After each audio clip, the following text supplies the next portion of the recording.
Let's talk about Lenovo Q4 Yeah. earnings, Pat. So every Q4 that Lenovo brings out is hard to dissect. Okay.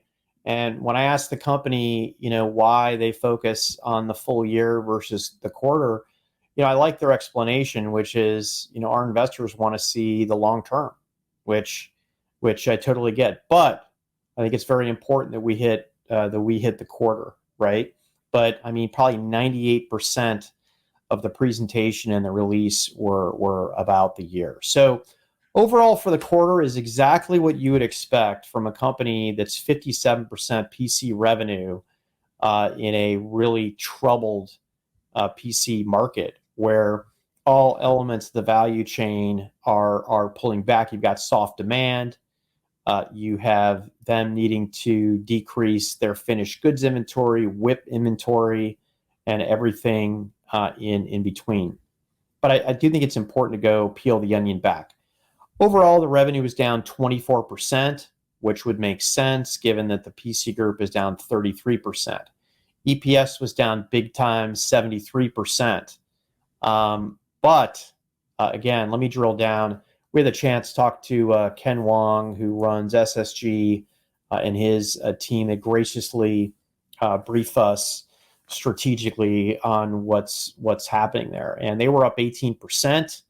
And as you would expect, and as we've seen the entire year, 50% of that business was outside hardware break fix. So that includes things like managed services, right? You have all of the as a service fitting underneath here, things like TrueScale. The company has also created what I think is a fairly comprehensive digital workplace solutions that's, again, it's not just PCs. We're talking phones, we're talking PCs, we're talking office UC equipment. And I think if there's any company who is going to do well in this, it's likely going to be them, if nothing else, given the sheer broad base of what they do. I'm interested to see also, obviously, how HP pulls that together, given their acquisition of Poly. You got the chance to talk to Kirk Skaugen. I unfortunately was sick. Couldn't get my butt out of bed that morning, but Glad you're better though, buddy. No, it's good to be back. My nose is starting to fill up here. I'm going to My power through allergies are this. horrible today. Like I've got the itchiest face. It's Texas allergies, man. Yeah. At least you're not getting bit by a tarantula. You So see that thing? I did. No, yeah. Dan sent me a picture last night of a tarantula, and tarantulas and scorpions. If you live in the hill country or anywhere near a forest, you will find them, or they will find you. Data center group crushed it. I mean, up 56%. Okay, folks, 56%. Now, think about that. Compare that to the supplier base, how AMD and Intel are doing. They're not growing 56% in the data center group, right? Which clearly means that these guys are taking share. So while it was hard to break out exactly what the puts and takes were in the data center group, that likely continued to gain market share in servers, storage, and in software. A few reminders about the business. Lenovo's number one in top 500 high performance computing. They actually added more slots to that dominance, which I know we don't cover a lot of HPC on here, but I think is a big bragging right for a lot of things. They're number one in entry and mid-level storage, called the band 1 to 4 price. If I can, give IDC some kudos for defining that. But 5 years ago, right, people thought that Lenovo data center would be dead. Now they're crushing it in server, crushing it in storage, and doing a really good job in software. I'm interested in the future to see the impact of generative AI, given that they're such a huge supplier to the hyperscalers. And again, I would think that them being inside of every hyperscaler cloud that's using generative AI, they would almost have to see an uplift based on that. So there you go. Is that all you got? That's it, baby. I just talked about the entire company. What more do you want, dude? Listen, Pat. You hit it really well. I mean, you could not be a company that has over half your revenue tied to PCs and have a great fiscal year. Right. It just wasn't possible. It was such a tough year.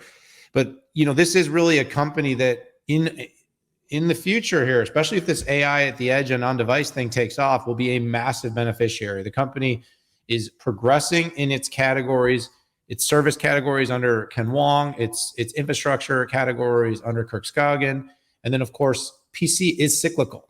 I don't care what the circumstance is, it just maybe has the most cyclical boom. But if you do not believe that AI content is going to drive a huge wave of form factor and new device purchases over the next few years, you're probably not paying attention. This is a trend line. This is being drawn for you. So depending on your horizon of when you're looking for things to happen, we're probably a year or two out for seeing a really big boom in PCs again, because all this generative AI stuff is going to need more horsepower. So that's the good side of it. I think that overall, the company's done a good job of maintaining its growth, its margin in the server space. It's got a story that's starting to bubble up around generative AI. It's going to probably look similar in some ways to the stories you're hearing from the other large hardware OEMs. It'll be their own version of it. The SSG business is definitely ramping up. I see them sort of pivoting from a sort of a core set of service offerings to a bit more of an outcome-driven approach for things like digital workplace, for things like, on-demand consumption services. And I think that we're going to see that continue to materialize over the next couple of years. It's hard to look at the numbers holistically and think it was a great year, because as a whole, I think their earnings were down like 70% from a year-on-year basis. But I think when you kind of look at, how this year was seeded and where growth came from. Growth came in services, growth came in infrastructure. And that as companies, we've seen this movie play out before, Pat, as companies pivot away from sort of a core business that has sort of been hyper dependent, that has this cyclicality, and they build up these second and third moats of higher margin, higher performance and diversified revenue. They become better companies. They become more capable companies. And that's what I think we have with Lenovo. Super excited, by the way, to have, President and EVP Kirk Skaugen as one of our day openers. Pat, you and I are going to jet off. And if you're watching this, maybe it's today, but we're going to jet off and actually capture that content in the near future. I think Lenovo is a very interesting company. It's one to watch. And Pat, it was one that, like I said, there were bright spots, but you definitely had to pick them out between, some tougher numbers that were mostly driven by this year's very steep PC decline.